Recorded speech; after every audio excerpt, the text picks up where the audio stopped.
Alhamdulillah di sini ada Pak Suharto. Nah, saya memberikan dukungan sepenuhnya atas pernyataan, yaitu 8 pernyataan diberikan oleh para purnawirawan jenderal. Ada 100 lebih jenderal, ada puluhan di sana marsikal, laksamana, kolonel, dan seterusnya. Ini satu pernyataan yang sangat baik. Saya berharap pemerintahan kita menjadikan 8 pernyataan para purnawirawan tadi sebagai bahan masukan untuk mengambil pertimbangan. Jadi jangan diabaikan, ini masukan, pelajari. Kalau memang masukan tersebut bagus, masukan tersebut untuk perubahan ke arah yang lebih baik bagi bangsa Indonesia, wajib untuk diakomodir oleh pemerintah. Jadi sekali lagi, saya mendukung 8 pertanyaan tadi. Hanya saya tambahkan satu lagi, yang ke-9, tangkap dan adili Jokowi. Takbir, sallu ala nabi. Nah, kenapa saya tambahkan begitu? Karena Jokowi ini memang problem maker. Dia ini yang bikin problem. Ini segala sesuatunya yang bikin problem itu. Bukan hanya urusan ijazah saja, segala macam urusan. Bahkan dulu waktu saya di Mekah, saya sempat menggubah syair dengan judul Seraja Bohong. Dan itu sudah kita sampaikan dari jauh-jauh hari, dari tahun 2018. Kita sudah ingatkan orang ini pembohong, orang ini pendusta, orang ini harus dimakzulkan. Nah, cuman saat itu memang masih banyak yang belum sadar. Nah, kalau sekarang ini udah banyak yang sadar, bahkan yang dulu dukung Jokowi juga akhirnya mulai sadar, bahkan mulai jadi pahlawan kesiangan. Dan mudah-mudahan kita tetap bersatu, insya Allah. Nah, itu saja yang kita sampaikan. Terima kasih. Assalamualaikum warahmatullahi wabarakatuh. Alhamdulillah. Tadi saya baru saja dapat video ini dari orang yang senyum-senyum di sebelah Habib Rizik itu ya. Silakan katanya kalau mau digoreng disiarkan maksudnya ya. Jadi saudara sekalian, jadi Jenderal Purnawirawan dan kelompok sipil rupanya menyambangi kediaman Habib Rizik Syihab. Terlihat tadi kalau di video ya, ada Maijen Sunarko, mantan Danjen Kopassus. Kemudian ada juga aktivis Marwan Batubara. Kemudian ada juga Said Didu ya, senyum-senyum. Kemudian saya tidak lihat yang lainnya, saya tidak terlalu kenal ya. Tapi itu mereka yang datang, tapi kita tidak tahu ya, yang di belakang, di depan dan lain sebagainya, termasuk yang mengambil video yang disampaikan Said Didu kepada saya ya. Jadi saudara sekalian, dukungan ini berarti tentunya ya secara psikis dan secara sosiologis, karena tetap saja HRS punya tempat yang sekarang ini in between di antara Prabowo dan Jokowi. Jadi antara Prabowo Jokowi itu in between dia. Tetapi tentu kalau Jokowi totally ya oppose, tetapi untuk Prabowo ini tidak terlalu strong ya, tidak opposition tapi juga tidak juga support. Tapi sobat era sekalian, yang jelas poin yang ditambahkan oleh oleh Habib Rizik itu adalah the missing link, the missing point sesungguhnya. Poin yang hilang yang dibahas Bocor Halus Tempo. Kata Bocor Halus Tempo, ini sebenarnya poinnya 9, yaitu tangkap dan adili Jokowi, tapi kemudian poin itu menjadi hilang. Padahal dalam pembicaraan dengan civil society dan lain sebagainya, poin tangkap dan adili Jokowi itu menjadi poin pertama. Ya memang perubahan konstitusi menjadi primadona ya, karena itu adalah aspirasi yang sering digelorakan oleh Trisutrisno ya. Kembali kepada Undang-Undang Dasar 1945, tetapi kalau aktivis adalah tangkap dan adili Jokowi. Sobat era sekalian, menarik ya. Oke, mudah-mudahan tetap dapat mengikuti channel ini ya. Ini kan terungkap Bocor Halus Tempo, sebenarnya ada 9 poin tuntutan Purnawirawan TNI, poin adili Jokowi dihilangkan karena titik-titik ya.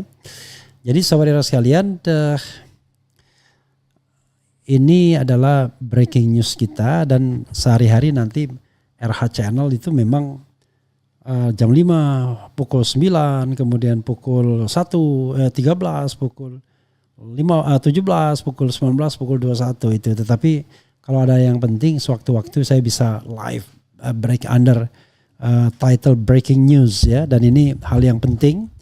Ada dukungan seperti ini ya oleh purnawirawan TNI kepada purnawirawan TNI, dukungan dari Habib Rizik Syihab.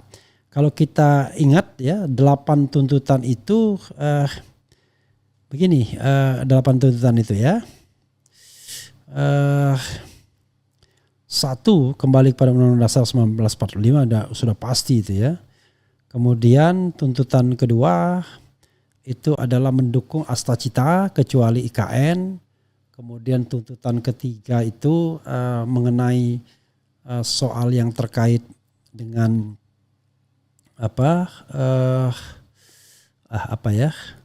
jadi Astacita dengan status PSN 2 harus dihapuskan, rempang dan lain sebagainya. Proyek-proyek strategis nasional yang merugikan rakyat. Kemudian tuntutan keempat itu mengenai tata kelola pertambangan ya kan.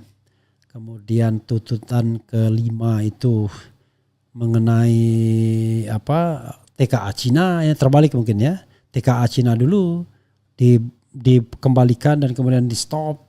Tuntutan kelima mengenai tata kelola pertambangan, tuntutan keenam mengenai berhentikan aparat atau pejabat yang masih melayani kepentingan Jokowi dan yang juga yang korup menteri-menteri. Yang ketujuh adalah reformasi atau reposisi polisi, dan terakhir the last but not least adalah makzulkan Fufu Fafa ya alias wakil presiden. Nah, ini bisa dilihat ya dari dokumen ini sobat era sekalian. Jadi itu yang bisa kita lihat ya. Dan tadi ada Sunarko, dalam suatu kesempatan Sunarto mengatakan ya Gibran memang tidak memenuhi syarat. Ada 4 aspek tak dipenuhi Gibran sebagai pemimpin menurut ex-Danjen Kopassus ya. Hukum hingga moral. Itu yang dikatakan ya, mantan sebagaimana dilansir tribunnews.com. Jadi mantan Komandan Jenderal Komando Pasukan Khusus Danjen Kopassus Majen TNI Purnawirawan Sunarko menyebut Wakil Presiden Gibran Rakabuming Raka tak memenuhi kualitas sebagai pemimpin negara. Ia bahkan menyebut Gibran tak memenuhi 4 aspek mulai hukum hingga moral. Hal ini kata Sunarko dilihat Forum Purnawirawan TNI setelah Gibran 6 bulan menjabat sebagai Wakil Presiden. Setelah 6 bulan kita melihat lagi kualitas Gibran ini meragukan untuk bisa memimpin bangsa besar sebesar ini, kata Sunarko. Ya. Kemudian sudah enggak memenuhi persyaratan dari sisi intelektualitas, karakter, di sisi hukum, di sisi moral, lanjut dia. Atas hal itu, lanjut Sunarko, Forum Purnawirawan TNI sepakat mengusulkan pemakzulan Gibran. Kami menganggap Gibran tak punya kualitas pemimpin. Forum Purnawirawan TNI pun mengaku khawatir apabila roda pemerintahan berada di tangan putra sulung Joko Widodo itu. Kita ini manusia, kapan saja bisa dipanggil oleh Yang Maha Kuasa, kapan saja kita bisa sakit, ujar Sunarko. Nah, kita mengkhawatirkan kalau nanti Presiden Prabowo berhalangan, yang kemudian tugas-tugas pemerintah ditangani oleh Gibran, imbuh dia. Sunarko menyebut usulan pemakzulan Gibran semata-mata niat baik Forum Purnawirawan TNI kepada Prabowo Subianto sebagai presiden. Karena itu dengan niat baik, dengan niat tulus kita nggak punya niat apa-apa memberi masukan kepada presiden. Karena kita nggak bisa masuk untuk memberikan masukan secara tertutup, pungkas dia. Ini sindiran juga ya. Kemudian terkait usulan pemakzulan Gibran, pakar HTN Yance Arizona menilai tak memiliki dasar hukum memadai.